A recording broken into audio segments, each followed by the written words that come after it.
Final!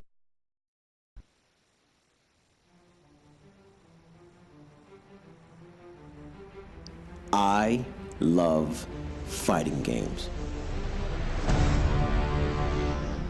They require lightning-fast reflexes, perpetual situational awareness, and a keen understanding of not only your selected character's capabilities, but your opponent's. Or you can just button mash. Cool things happen when you button mash too.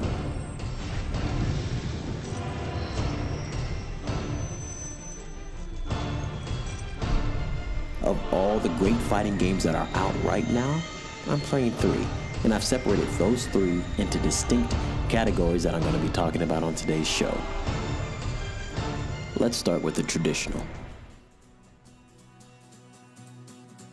The Street Fighter franchise has been around for nearly 30 years, so it's certainly become a staple in the genre.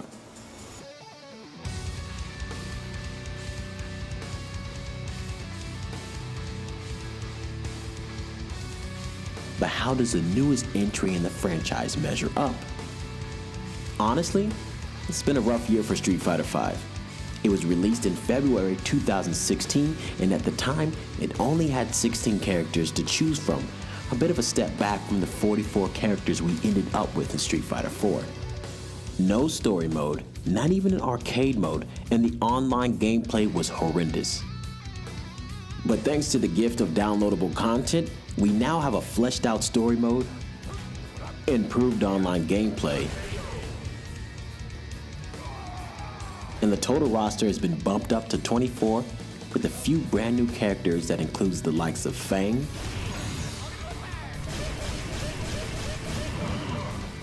Colin,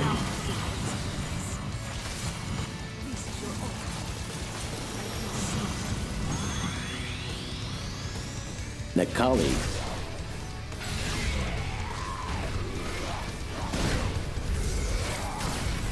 Rashid, and my favorite, Laura. We also see the return of some Street Fighter 3 and Street Fighter Alpha characters. The brand new mechanic V-Gauge makes its debut. This meter gives characters a chance to use 3 new techniques. V-Skills, which are special abilities unique to each character. V-Reversal, a technique that counters an enemy attack. And V-Triggers, which can do anything from beef up a character's offense, defense, or even mobility.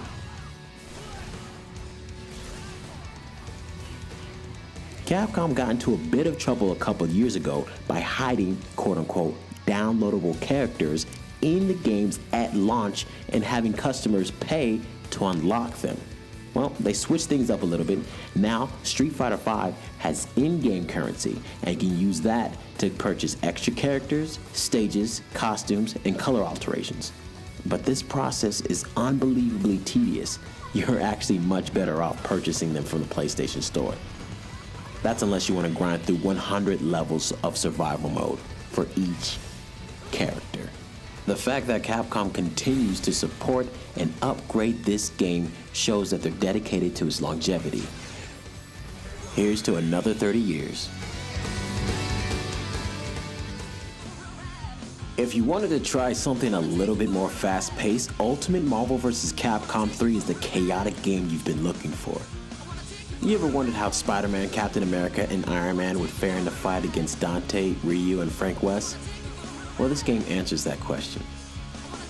Marvel vs. Capcom 2, one of the most revered fighting games of all time, was released back in 2000, so gamers had to wait 11 years for the successor to drop, but it was well worth it. This game features a 3-on-3 battle system. Only one character from each player is on screen at a time, but each of the other characters can be tagged in to assist your on-screen fighter. With enough meter, you can link together each character's hyper combo finisher into another.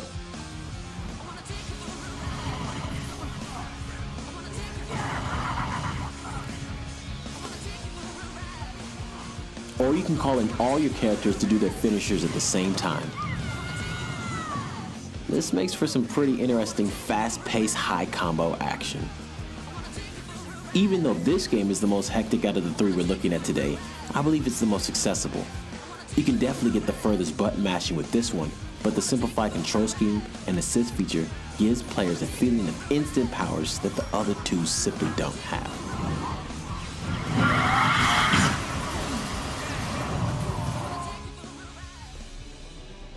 Now, this series may have only been around since 1998, but that hasn't stopped it from making a sizable impact on the genre.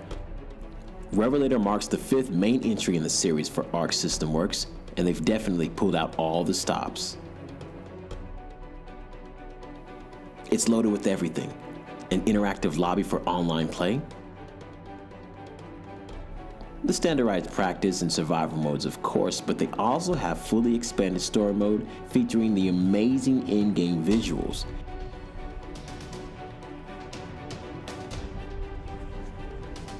They look 2D, but they are actually 3D models. As far as features go, the in-depth tutorial is unlike anything you've ever seen. It teaches newbies the basic mechanics used in the game and also offers more advanced players combo options and even counters for specific characters. I consider Revelator to be unconventional because of the roster of characters, and some of their playstyles differ vastly when compared to the warriors of Street Fighter and the heroes from Marvel vs. Capcom. That's not to say they aren't cool.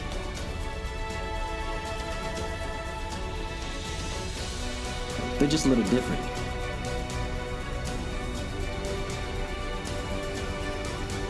Besides, you gotta respect any fighter with one-hit kills.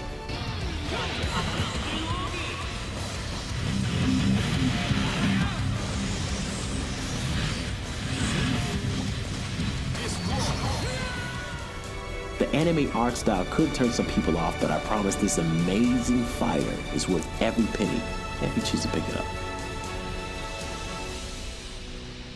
There you have it, ladies and gentlemen. Today we took a look at the traditional, the chaotic,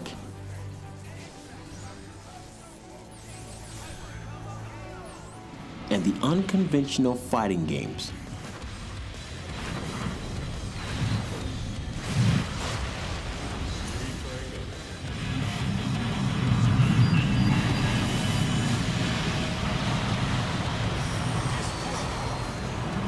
Which one are you most interested in?